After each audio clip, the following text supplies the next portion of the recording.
So kuan kayo ang Jensan, kanang tapukanan sa mga tao. So grabe kay siya ka bibo o ka progresibo nga lugar.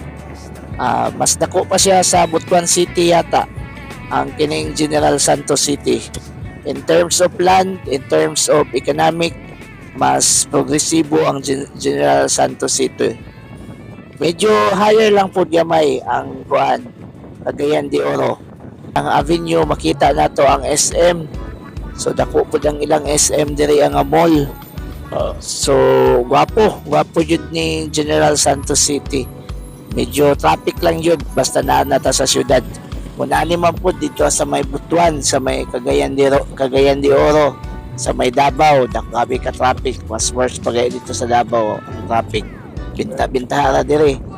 Kumuna ni ang National Highway. Kumuna ni ang going po ni dito sa may Lagaw District. So gikan dito sa poblasyon, diri sa may Dachangas na area, going na punta sa may Lagaw, dako nga barangay gihapon or district. So malabihan nato ang Gmall sa Jensan. Wala siya nag-operate karon kay ingon nila nasunog daw na ang part nga nasunog sa Jensan. So under ang ilang Gmall medyo na part nga nasunog, so under renovation siya. So nahan lang po dito guys ang nana po sa Junction. So ang isa tong right side kung ito paingon gyapon to silang poblasyon.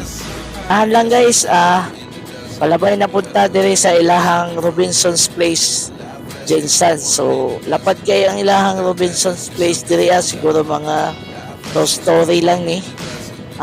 Pero lapad kay siya. So mapansin nato dire guys sa Jensan is wala kayo yung mga tag-as nga building or mga establishment. Siguro ilang prepare lang po nilinig kay ang Jensan is prone sa wala ibagyo din sa Jensan but prone sa linog. Doon lamang good sa Sarangani ang isa sa mga tagpo ng mga fault line. So safe lang yun ta, magampo lang ta sa atong mga balayo ta sa mga katalagwan. So ang Jensan is free sa typhoon but prone siya sa mga linog. So nanata diri sa may Lagaw District or Barangay Lagaw. Dako po kayo mga barangay. Sa mga dagko ng mga barangay diri sa Jensan. Barangay Lagaw, Barangay Talumpang, diri sa may